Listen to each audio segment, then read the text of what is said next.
Здравствуйте, дорогие ребята! Меня зовут Шадилдаева Аида Туковина. Я учитель начальных классов, работаю в школе номер 31 города Бишкек. Настроение у нас отличное, а улыбка — дело привычное. Давайте пожелаем друг другу добра, нам урок начинать пора. На предыдущем уроке мы с вами говорили об источниках света. Посмотрите, пожалуйста, внимательно на экран и подумайте, какие источники являются естественными, а какие являются искусственными. Давайте проверим. Естественные источники света — это солнце, светлячки, медуза. Искусственные источники света — это костер, свечи и лампа. Молодцы, я надеюсь, вы правильно справились с заданием. А мы продолжаем. Отгадайте, пожалуйста, загадку. Когда все видишь, то ее не видишь, а когда ничего не видишь, то ее видишь. Подумайте. Правильно, это темнота. Послушайте шуточное стихотворение про темноту, которое называется «Темнотища, темнота». Автор Олеся Емельянова. Темнотища, темнота, 10 ног и 3 хвоста. По ночам слоняется, над детьми склоняется, шепчет на ухо им всем: я вас утащу и съем. Только вот на самом деле никого еще не съели. И не сомневайся ты, нет зубов у темноты, нет когтей, нет пасти, ты ее зубасти. Вот такое шуточное стихотворение. Внимательно посмотрите на экран и назовите мне антоним слову «свет». А давайте мы с вами вспомним, ребята, так что же такое антоним? Антонимы — это противоположные слова по смыслу. Правильно, это тьма. Тема нашего урока — что такое тьма? Сегодня на уроке вы узнаете, что тьма наступает, когда нет света. Будем находить ответы на вопросы, используя источники информации. Будем узнавать о людях, которые применяют научные знания в своей работе. Откройте, пожалуйста, учебник на странице 114. Подумайте, почему мы не видим предметы в темноте, почему темно. Подумайте, почему мы не видим предметы в темноте, почему темно. Темнота — это отсутствие цвета. Ребята, давайте внимательно посмотрим на картинки, разделенные на 2 части. Сравните левую и правую части. Чем они различаются? Верно, на левой стороне мы видим дневное время суток, яркое солнце, хорошо видим весь окружающий мир. С правой стороны мы видим ночное время суток, мы видим теплую ночь, горят естественные источники света. Это звезды и луна. На нижней картинке мы видим комнату. С левой стороны мы видим уютную комнату, красивый диван, книжные полки, настольную лампу, а на правой тусклую темную комнату. Что же надо сделать, чтобы в комнате стало светло?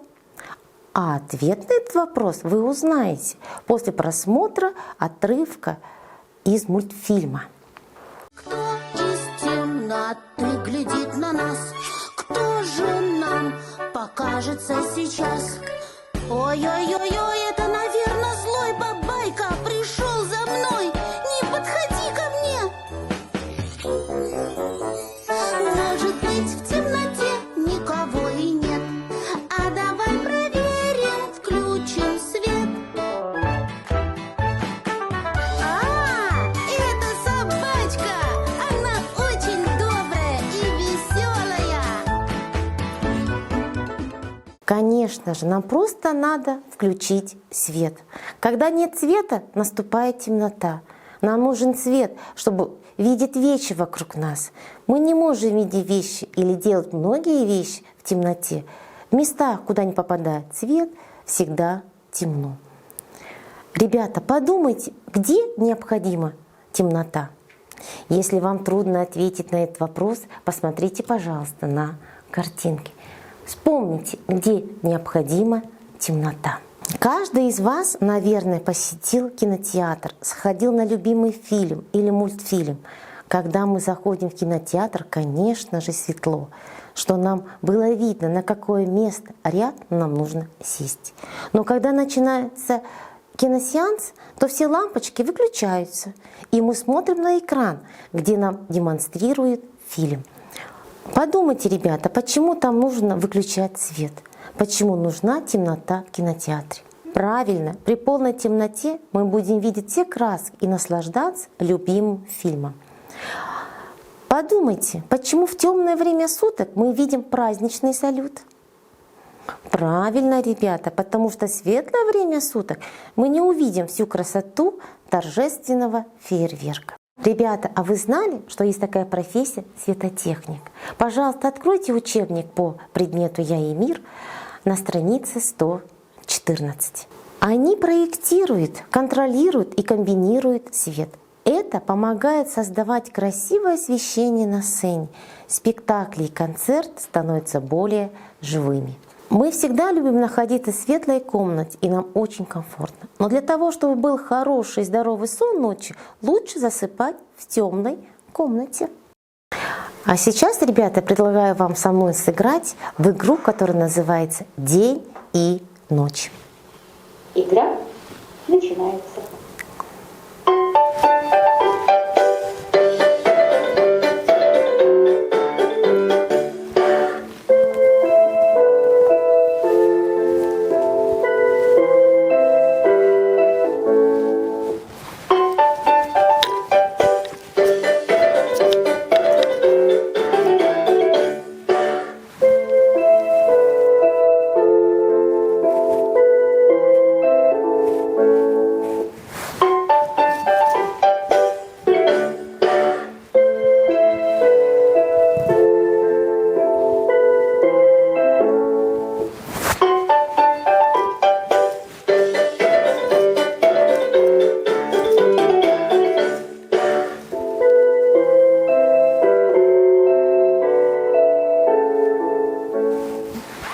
А сейчас мы будем работать в рабочей тетради. Откройте, пожалуйста, тетрадь на странице 62 и приготовьте простой карандаш. Нам нужно помочь Нтымаку добраться до фонарика. Используйте подсказки, чтобы соединить правильные точки. Давайте проверим. Я думаю, вы справились с этим. Молодцы, ребята. Следующее задание на странице 63. Давайте вместе создадим карту. Для этого нам нужно заполнить пропуски и использовать следующие слова: свечи, темно, огонь, светлячки, медузы, молния, спички, источники света, звезды, солнце, видеть. Я думаю, вы справились с этим заданием. Давайте проверим. Солнце — это источник света, который излучает тепло и свет, необходимый живым существам. Источник света — это объекты, которые излучают свет. Некоторые животные, например, светлячки и медузы, излучают свет из своих тел. Другие источники света мы видим на небе — это молния и звезды.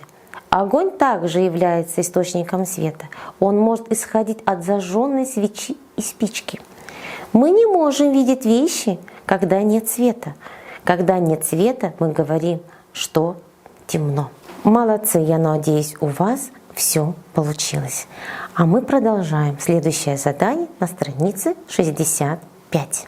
У Азамата есть коробка и игрушечная машина. Он кладет машину в коробку. Азамат откроет коробку в совершенно темной комнате. Что он увидит? А введи правильный ответ. Подумайте, пожалуйста. Правильный ответ: он увидит ничего. Подведем итоги нашего урока. Назовите правильный вариант для каждого утверждения. Свет помогает видеть вещи вокруг нас. Верно. Я надеюсь, вы ответили точно так же. Солнце — единственный источник света. Проверяем. Неверно. Правильно. Вы ответили на этот вопрос. Свет свечи помогает видеть в темноте? Верно. Молодцы. В темноте ничего не видно. Правильный ответ — верно. Молодцы. Вы справились с этим заданием. Запишите, пожалуйста, домашнее задание. По учебнику страниц 114-118 вы должны внимательно прочитать учебный материал, а также выполнить задание по рабочей тетради страницы 64, номер 1 и 2. И хотелось бы закончить наш урок с пословицей «Учение свет, не учение тьма». Большое спасибо за урок. До свидания. Самоанализ урока по предмету «Я и мир» 12-летняя программа обучения по модели 5Е. Раздел «Что такое тьма» изучается во 2 классе в соответствии с требованиями программы образовательных учреждений, которая определяет основные задачи и умения обучающихся. Цели урока: учащиеся узнали, что тьма наступает, когда нет света. Находили ответы на вопросы, используя источники информации. Узнали о людях, которые применяют научные знания в своей работе.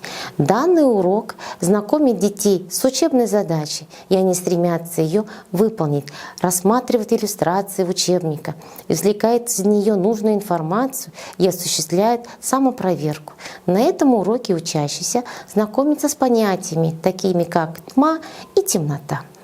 Через практическую работу расширяют знания, применяют при выполнении заданий. Вызвало интерес к уроку через загадку и стихотворение.